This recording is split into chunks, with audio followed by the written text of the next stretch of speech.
Good afternoon, everybody. This is Casey O'Brien, the Executive Director and Principal Investigator of the National CyberWatch Center, and I want to welcome you to the May 26th webinar, part of our 2016 webinar series, all about the National Cyber League in the classroom.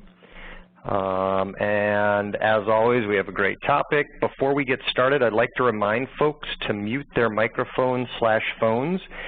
If you're logged into WebEx, in your participants list, you should see your name in the list. To the right of your name is an icon for a microphone. Click that. And if folks don't do that or are not able to manage their computer microphone/phone settings, then I'll have to do it centrally here. We'll be recording today's demo and making it available via the National CyberWatch Center YouTube channel, and there's a link towards the end of these slides. The slides themselves will be made available after the webinar on the National CyberWatch Center website, and you'll want to check your inboxes for a link to the recording of today's webinar, along with a link to the slides themselves. And as far as, whoops, I'm sorry, clicked the wrong button there. There we go. As far as the webinar protocol itself, we're going to be entertaining questions using the chat feature in WebEx. So you've got a toolbar. If you're logged into WebEx, go ahead and use the chat feature to ask questions, and I'll take time throughout the webinar to answer those questions. This is really a conversation more than me just sitting here talking, so I hope you have lots of questions. And so without further ado, just quickly about the 2016 webinar series. It's the third year we've been running this. The webinars are the last Thursday of each month. They're an hour long. We start promptly at 2 p.m. Eastern Time and at 3 p.m. Eastern Time. Great topics. Upcoming topics include things like secure voting in time for the presidential elections. We've had threat intelligence, cyber insurance. So as always, we're looking to bring topics of interest to our community. And as I mentioned, this is being recorded and archived on the National CyberWatch Center YouTube channel. So without further ado, let's get into it. So NCL, a little background for those that are not familiar, for those that have used NCL in the classroom or have participated yourselves as coaches or students, you probably know this, but the NCL was started by 5 organizations: the Center for System Security and Information Assurance, CASI, at Moraine Valley Community College outside Chicago, the Center for Cybersecurity, Privacy, and Research Institute at George Washington University, CyberWatch West, which is headquartered at Whatcom Community College, which is in the northwestern part of the United States in Bellingham, Washington. And then the Mid-Pacific Information and Communication Technology Center, which is in San Francisco. And last but not least, the National CyberWatch Center.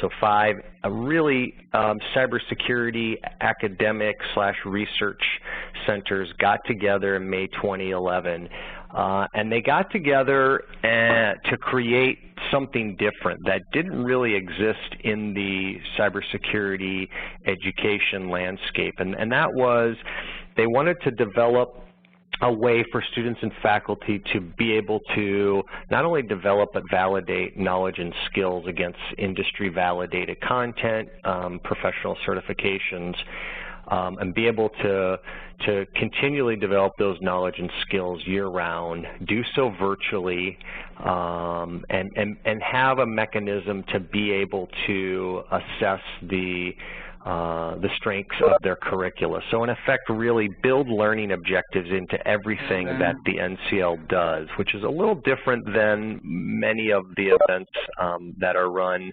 nationally, where for the most part they focus really just on the gaming aspects of say an event with little feedback, few mechanisms to assess how I myself as an individual player are doing, or how my team did. So that was the beginnings of the NCL, and this model really of, if you will, of providing an ongoing virtual training ground where students and faculty can continually develop and validate their knowledge and skills using content aligned with both exercises for individuals and teams. It's scalable across different industries, certifications, curricula, job roles, verticals. And I'm going to talk more about this model as we progress. Some of the salient features of the NCL. So one, we want it to be fun, right? We want to provide fun experiential learning opportunities where we align lab exercises with challenges. And as I mentioned, this content, these lab exercises and these challenges have been industry validated. They're based on professional certifications. We encourage inclusive individual and team play, and when I get into kind of the how it works part of this discussion, I'll talk a little bit more about what that means, individual and team play. What are some of the other features? Preparing players for other cybersecurity competitions, so the Collegiate Cyber Defense competition, for example. We have many players from the NCL going on and competing in the spring each year, doing very well in the Collegiate Cyber Defense competition. We certainly are looking to integrate soft skills, especially into the team play, so project time management, for example, working together as a team, prioritizing. Other features include providing free faculty resources, so you all can integrate this into the classroom, thus kind of the title of this webinar. And I'll show you various resources available on the NCL site. I'll play a 2-minute testimonial from a coach that's used the NCL the past couple of years, so you can hear from one of the coaches himself on what he's gotten out of the NCL. Reporting on player performance, you're going to hear me talk about NCL scouting reports, and so, right, that's a great way for players and faculty to assess the strengths and weaknesses across, say, a set of learning objectives, learning competencies. Other features include promoting industry participation. Facebook is a founding sponsor. They provide money to support the NCL. They also, for those students that are interested in opting into a recruiting program, we make the profile data and performance data of the top 100 players in the country available, and Facebook then uses that to offer internships or to hire students outright. Certainly, part of the impetus for the NCL is to provide a pool, if you will, kind of the supply side to this humongous workforce demand problem. Everything is virtual. We use real-world scenarios to help create engagement. And as I talk about the NCL Stadium, this will make a lot more sense. We align the competition events to academic calendars, and I'm going to show you where you can get information about the fall 2016 season, the schedule specifically, and how that may align with say, your academic calendar. Either you're on a quarter-based or semester-based system. And I mentioned we provide a mechanism by which players and coaches can assess the effectiveness of their skills/curriculum. We do that in a couple different ways, the scouting report being the main way in which we do that.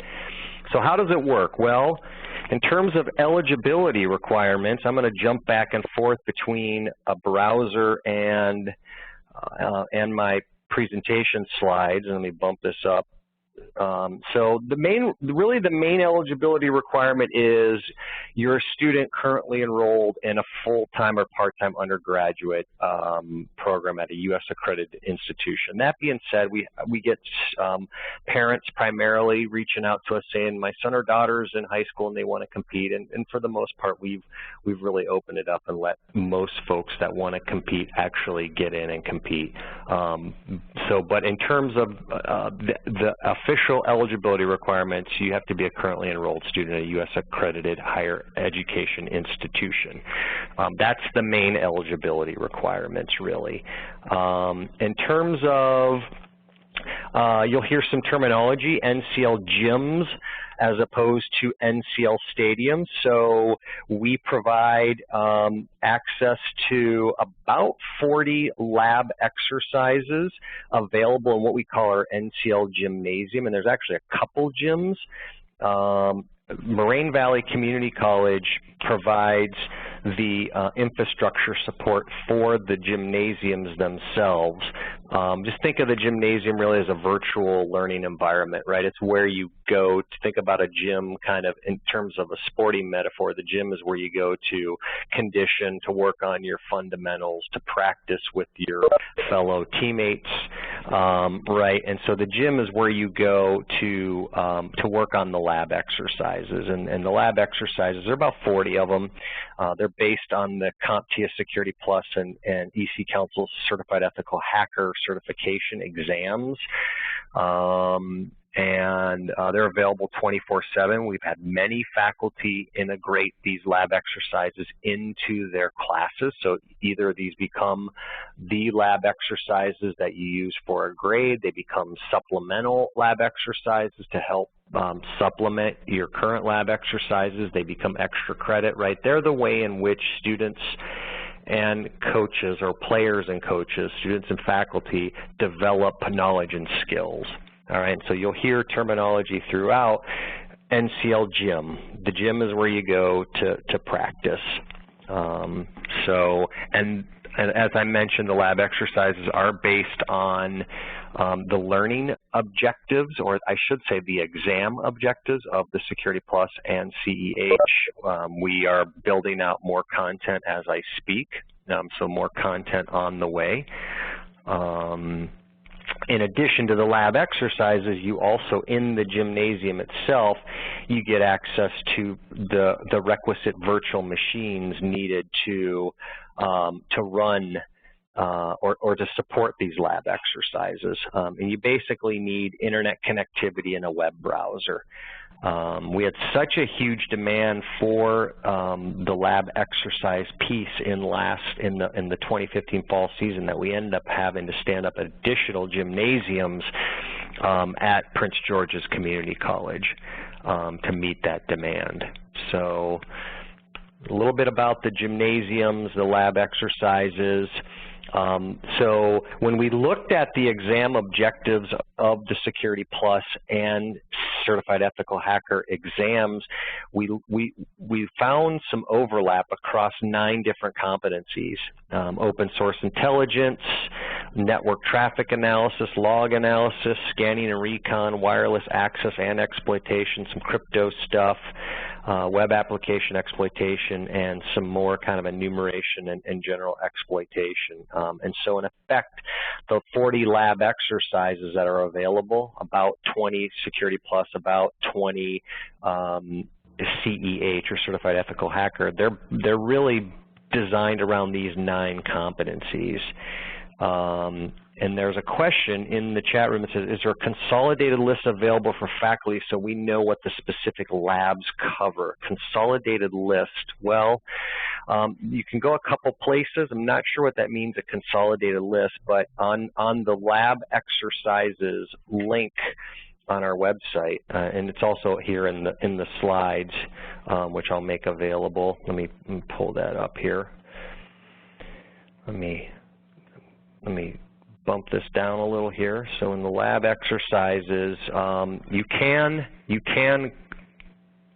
find out what the labs cover there, Alan. So, right, it talks about specific title, the specific domain within the Security Plus exam that this lab maps to, and then the things that students will be able to do. So if you want a more granular kind of mapping, if you will, so you know, we've done some mapping across these competencies. I can provide that. Yeah, I think that covers that. So lab exercises based on 9 competencies. All right, and then you'll hear about the stadium or games. All right, and this is where students go to actually then demonstrate the knowledge and skills they're building in the gymnasium, right? So they're working on lab exercises either as part of a class assignment or on their own, and then they, at some point they can go into the stadium and they can compete. They can solve challenges. So in effect, the challenges are aligned with the lab exercises. And the whole point of the challenges are to give students an opportunity to really kind of validate the knowledge and skills they're developing in the gymnasium. Our stadium is powered by CyberSky, and we used this platform for the first time in the fall of 2015, and we got really, really positive feedback. So it's a cloud-based solution. We can scale up or down as needed. Players and coaches get credentials not only to this stadium environment but to the gymnasium environment. And so the challenges themselves right, are based on the lab content, and the challenges, right, some of the kinds of, if you will, topic areas that the challenges cover include things like databases, DNS, some scripting, looking at and working with metadata, some crypto stuff, network tools, some authentication, wireless, traffic analysis, email communications, and log files. The platform itself, the CyberSky platform, was designed really to help students develop knowledge and skills, much like the NCL itself. And so if students get stuck, there's a hint feature available. There's a leaderboard. So it's a really full-featured platform designed really for events like the National Cyber League, where you really want to include learning objectives in everything you do, as opposed to just provide a game and and you show up and and we just rank the top teams. You don't get any sense or any feedback on how you did in these challenges linked with the lab exercises.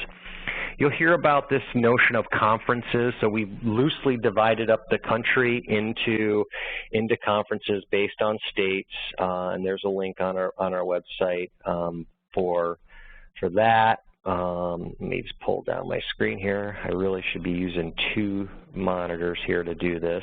Right, in the conferences, right, Eastern, Western, Midwestern, and then we also have employed what's called the NCL Bracket system, which fundamentally allows us to slot players into one of 3 brackets, bronze, silver, and gold, based on their knowledge and skills.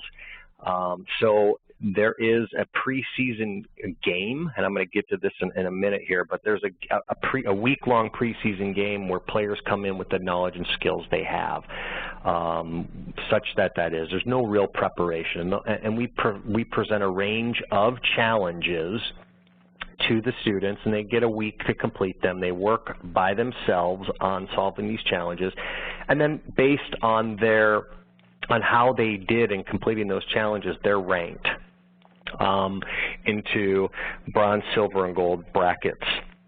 And I mentioned this because the main benefit is it helps to facilitate season play amongst individual players with similar knowledge and skill levels, and it allows us to basically offer more awards and prizes, if you will. So the top 3 players overall in the bronze bracket nationally, the top 3 players overall in the silver bracket nationally, the top 3 players overall in the gold bracket nationally. So in effect, what we do is when we create the challenges, we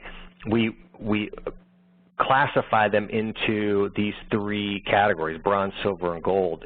The logic being that we want to provide challenges or make challenges available for players at all different skill levels. And so you can find out more about the bracket system on the NCL website as well. And again, these PowerPoints have links to all of these places in the NCL site. In terms of the season, there are really, think about say a fall season as 3 distinct seasons, much like in, say, professional American football. There is a preseason, there is a regular season, right? So the preseason is maybe 4 games. The players are getting ready for the regular season, of which there are 16 games, and then depending on how the teams did in the regular season, there's a postseason or a playoff, and there's some number of playoff games depending on how well a team did in the regular season. And to some degree, that we've adopted that metaphor. So if you think about, say, the upcoming fall season, in effect, what you get besides 40 lab exercises, 24/7 access to our virtual learning environment, the gym, you also get, and players also get, a preseason game. Sorry, this is this mandatory preseason game where you come in, you compete on your own. We rank you into one of 3 brackets, right, and that helps facilitate play amongst the players with similar knowledge and skills. All right, and then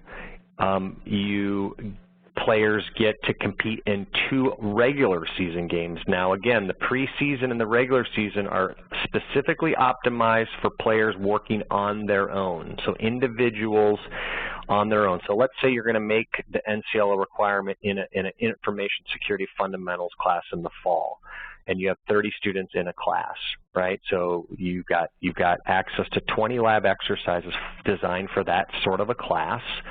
And then students would get to compete in a preseason assessment where they get put in a bracket, and then 2 games where they compete by themselves. It's $20 per player, and that gets them access to the gym from basically the end of August to the end of December, and in effect 3 games, a preseason game and then 2 regular season games. And then we create an individualized scouting report, which I'm going to talk about next, and then awards. These include things like monetary prizes, exam vouchers for the Security Plus exams, certificates of participation. I mentioned the scouting report. This is really one of the unique features of the NCL. If you've heard people talk about performance-based assessments, this is really one of the first to market performance-based assessments. And really what it does is it reports or it documents how the players performed relative to other players, both nationally and within their conference and their brackets, based on those predefined learning competencies that I mentioned, right? The 9 learning competencies that the lab exercises and challenges are designed around. And so let me show you what one of these scouting reports looks like. And before I do that, I just want talk a little bit about what it includes. So player stats, their conference and national rankings, skills, validation, metrics. So we've got a sample on our website. If you go to nationalcyberleague.org, there's a scouting reports link on the left there. And about halfway down is, whoops, sorry, got an extra colon in there. About halfway down is a sample scouting report. All right, and this is from this last fall season. So it talks a little bit about the fall season, talks about the scouting report, talks about the kinds of statistics that we gather. So what you see here is kind of overall for this player, how they did, for example, in the preseason. All right, in the preseason. So the preseason round had 51 flags and contained material from the 4 of the 9 competencies. And you can see how this player did nationally, their total score. So each of the challenges, if you will, requires players to use the knowledge and skills they're developing in the gym to then solve the challenge and come up with some value. So our games, our events, our games, if you will, are capture the flag, which means students are solving challenges to derive some value. That value may be may require them to exploit a database using some sort of a injection technique and derive a credit card card number, and there's a difficulty associated with performing that and arriving at that flag value, and the higher the difficulty, the higher the point value. And so, in effect, the player or the team with the highest point total at the end of a game wins. So you can see, for example, how this player, how many flags they successfully captured. So you got all 51, but they submitted some incorrect flag values, and so there's an accuracy rating. And then you can see for this individual player how they did in the regular season. So now you noticed in the preseason they're not assigned a bracket yet. Based on how this player did in the preseason, then they were assigned to the gold bracket, which is considered kind of the more advanced level of the NCL, meaning this player was able to solve more challenging challenges, if you will, in the preseason. And so you can see then after game one how this player did amongst all of the players in the gold bracket, 6th. Overall, they were 7th nationally. Their total score, how many flags they were able to capture out of 131 total. Again, that accuracy. And then this player competed in the regular season game 2, and there were 89 flags available to capture in game 2. This player got 73, right? But then we also break down how a player does in the regular season games by the individual competencies, which is really kind of unique, right? That the first set of metrics were simply just how did I do overall, or how did this player do overall, right? But now we get in and see, well, how did this player do in open source intelligence, all right? And it gives you some overall statistics to compare. So this player was able to capture, there were 35, in both games, there were 35 flags that were of the open source intelligence variety for both novice, intermediate, and advanced, or bronze, silver, and gold bracketed players. All right, so this player was able to capture all of those. So did, overall 49th nationally, network traffic analysis, 88th nationally, log file analysis, 85th nationally, scanning and reconnaissance, 91st. There were over 2,000 players, by the way, competing in this fall season. And so you get a breakdown by competency, right? How did they perform? And so when I talk about a performance-based assessment, the challenges available in the stadium, right, allow us to produce these individualized scouting reports. And there was a question that's in the chat room that says, do coaches get scouting reports for all players on the team? And the answer is yes. And we're also working on better metrics for the coaches, so giving you kind of a detailed report. So not only the scouting report, but game by game. So after game 1, we give you feedback on your players. After game 2, give you feedback on your players. And then once we generate these scouting reports, you get access to those. There was also another question, is the $20 fee separate for preseason and regular season, or covers both? The $20 fee covers both, right? So preseason, regular season, $20 designed for individuals. All right, and this scouting report is the big kind of deliverable from the pre and regular season. Companies pay to get access to this data. So during registration, students can opt in, as I mentioned earlier, to a recruiting program and say, I'd love to make my profile data available to companies looking to hire, and I'd like to make my performance data available to those looking to hire. And so if this player opted into that recruiting program at the end of the year, we would make his or her profile data, so their name and contact information and expected graduation date and school, kind of resume-like data that we captured during registration, as well as their performance data. So another question, is there a similar report for the labs in the gym? Unfortunately not. Unfortunately, we don't really have the ability to run this kind of detailed analysis in the gym, and that's really just a limitation on the manufacturer of that device. So unfortunately, no. Can the labs be used in a course without registering a student to compete in the NCL? They can. You would want to reach out to the folks at Moraine Valley Community College, Center for System Security and Information Assurance, and see if they would be willing to support you in that way. But not, the NCL can't support that. All right, so that's the scouting report. So we were, just to refresh, we're talking about how the season works. So that gets us through the preseason and the regular season. And then we've got a postseason. This is where players get together and form any number of teams.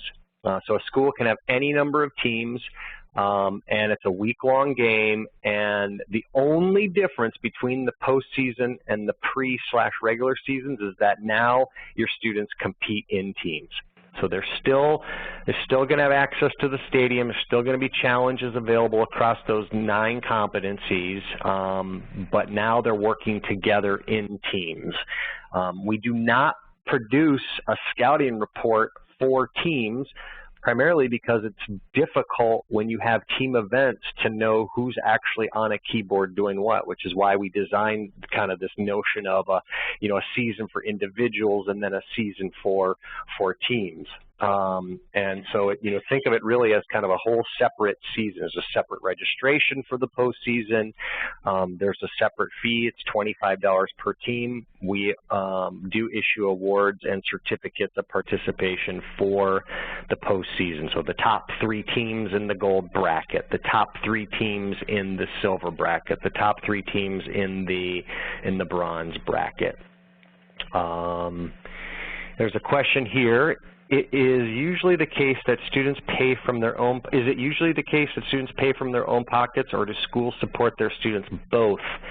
So we've set up a batch registration process whereby a school can pay for all the students. And we work with PayPal, so we'll invoice whoever your point of contact is at your school, and they can pay with a credit card. They don't need a PayPal account. They pay with a credit or a debit card, or the students can pay themselves. So that's how that's handled. Good questions. Keep them coming. So some highlights from the 2015 season. So this is showing statistics for the pre and regular seasons. We had 2,153 registered players. You can see the number of states, almost 300 coaches, lots of schools competing. So again, this is the portion of the season where your students are competing as individuals. I should mention that registration is free for coaches, so you don't have to pay $20 to participate in the pre-regular season or to get access to the labs in the gymnasium. And you can compete if you want. We have a separate identifier that allows us to ID faculty credentials versus student credentials. And so when we go to do leaderboards and scoreboards and all of that, we can remove or we can remove the faculty from those statistics. But that allows you, right, to get some insight into what do these challenges look like, and even perhaps how I might include these challenges in my class. And I'm going to talk about solutions documents. So I'll come back and talk about that a little more. So that was the pre-regular season last fall, and then the postseason, right, the portion of the fall where we've got teams competing. You can see the numbers there. So large numbers of participants. We are running a spring season really for the first time. We're calling it spring training because it's really a pilot for us. One of the notions that was behind the creation of the National Cyber League was this idea of going year-round, where we would do lab exercises available in gyms in the fall and spring, challenges aligned with those lab exercises for individuals and teams in the fall and spring. And this spring, we're dipping our toes in the water, if you will. This spring is not really a full-on fall season. In effect, all we're really making available are the challenges in the stadium.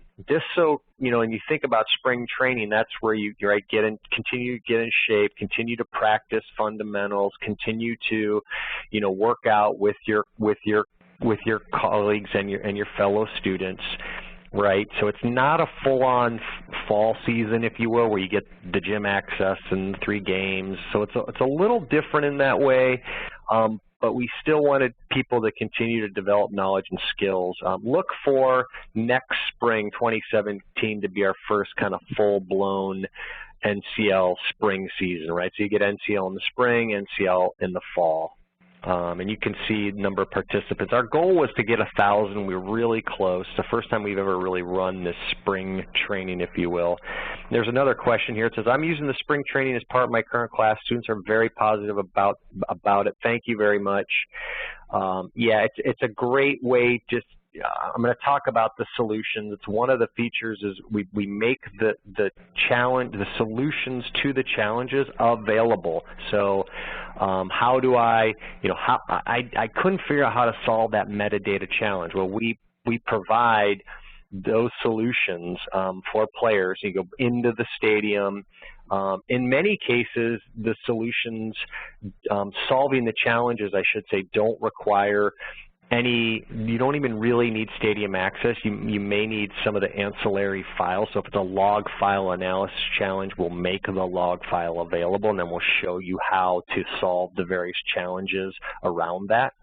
And faculty have started to include those challenge solutions into their classes, right, as either homework or just additional way for students to continue to develop knowledge and skills outside of the actual competitions themselves. And in effect, really, that's what the spring training is about.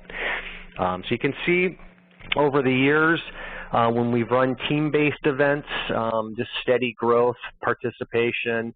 Same with the individual-based events. You see the slight dip in spring 2016, primarily because it's really the first time we've run a spring training.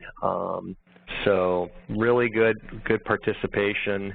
In terms of support for players and coaches, so as I mentioned, there's laboratory exercises in the gym 24/7, lots of tutorials and videos. One place I would encourage folks to go would be the preparation page on the NCL site. So if you go to nationalcyberleague.org, there is a preparation link along the left. And so I have things like, video from me talking about spring training, and then an updated FAQ and schedule. And then here are some of the challenges, if you will, right? So you can work through some of these challenges from the 2015 fall season. So we make them available, and any files that you need, you can download. So, a log file to be able to solve some of the questions related to secure shell authentication. And so when I mentioned making challenges available, those are available on the preparation page.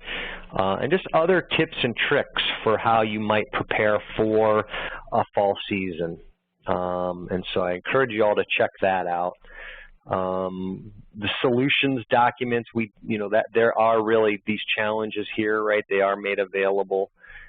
In previous seasons, like from, I'd have to find it, maybe fall 2014. This is dangerous because I don't remember where it is, but we did have a document that showed you step by step how to solve all of the challenges from that season. So we continue to make those available so you can include those in your classes. We have syllabi, so there's a coach's link on the National Cyber League website, which is going to get redesigned here in the next couple months. But it talks about things like the role of a coach. So what should you be doing, right? And what's kind of required of you or expected of you. And so there's some roles of a coach available there. We do make syllabi available in both PDF and Word formats. So if you want to include the NCL as part of a class, we've got a recommended textbook and how the labs map specifically to the the CompTIA and EC Council exam objectives. I think that was a question earlier. Let's see, it was, Alan, right? Consolidated list. So the syllabi link on the NCL site has this mapping. So in effect, we looked at the objectives in this case, the Security Plus exam, and we pulled out all the verbs. right? These are things students should be able to do, and then what we did is we designed the lab exercises around those kind of action-oriented objectives of the, in this case, Security Plus exam. And so that's all there. You can kind of see how that all aligns. So it's a little more full-featured than a syllabus, but a suggested schedule. So how you might offer the lab exercises in a specific order. So you got syllabi available for you. And I want to show, see if I can get this sound to work so you can all hear it. I want to real quickly, and we look at some of the other coach resources available, FAQ, preparation links, whatnot. So I want to go ahead and just play a 2-minute video from a coach that's participated in the NCL, so you can hear from a coach kind of the value of participating in the NCL.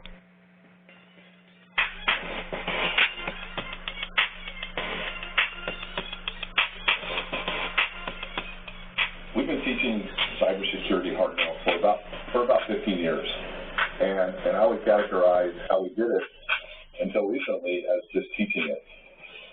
4 years ago, we made National Cyber League a vital component of our Security Plus course and our CEH course, and we have found it to be absolutely incredible.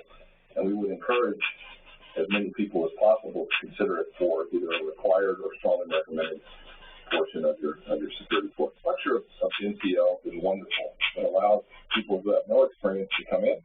It allows people who have a lot of experience to come in.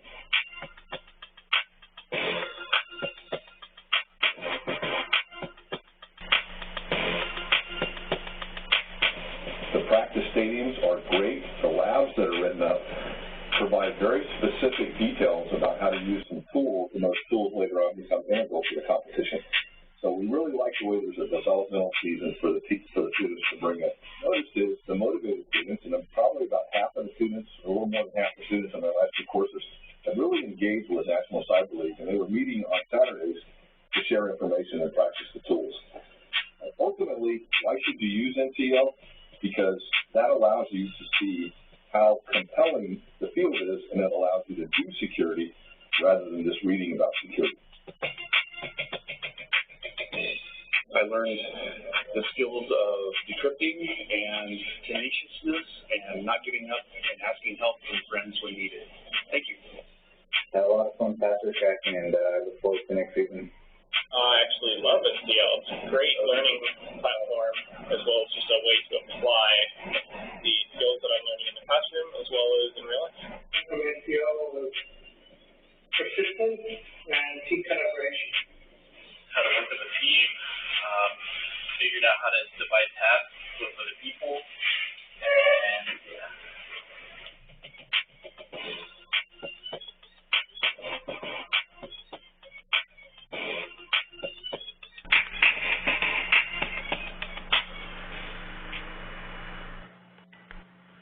So there you go. Testimonial there. Let me go back here. So toward the future, fall season, you can see some, actually that slide, let me see here. That looks like that is, let me just go down here. Here we go. So there is a fall season page. A couple ways to get to that. You can go to nationalcyberleague.org, and under seasons, the second link, you've got all the seasons we've actually run events, and you can click on fall 2016, and you can get things like the schedule. So when is registration for the regular season? When is registration for the postseason? When are the 2 games? Right. I want to get more information about the gymnasium itself, or about the stadium itself. Right. So you can go to that link there. We're also going to continue to build out additional lab exercises and game challenges. So we've done the Security Plus ethical hacking one, and that's been kind of our tried and true model for us. But we can continue to expand this out to other certifications and/or job roles even. So network forensics, you name it. And we're also going to be going year-round. We've got an annual report coming out soon that kind of paints up, lessons learned over the years, highlights. We're having continual discussions around integrating the gym and stadium. That's one of our challenges, really, kind of from a workflow process. Is the stadium is powered by CyberSky, and that's a separate platform, and that requires separate credentials from the gymnasium, right, which is powered by, it's really run and supported by Moraine Valley Community College. And so, that does, from kind of a workflow process, does present some challenges and can be confusing for novice players too. It's like, wait, gym, stadium, where do I go to do what?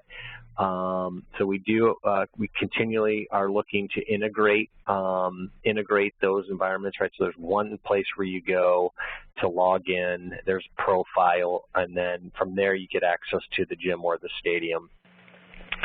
How to connect with us. Best way really to stay abreast of what's going on, if you're into social media, certainly Twitter and Facebook, but the mailing list is really the easiest way to stay in contact with us. And there's a follow us link on our site with a mailing list link there.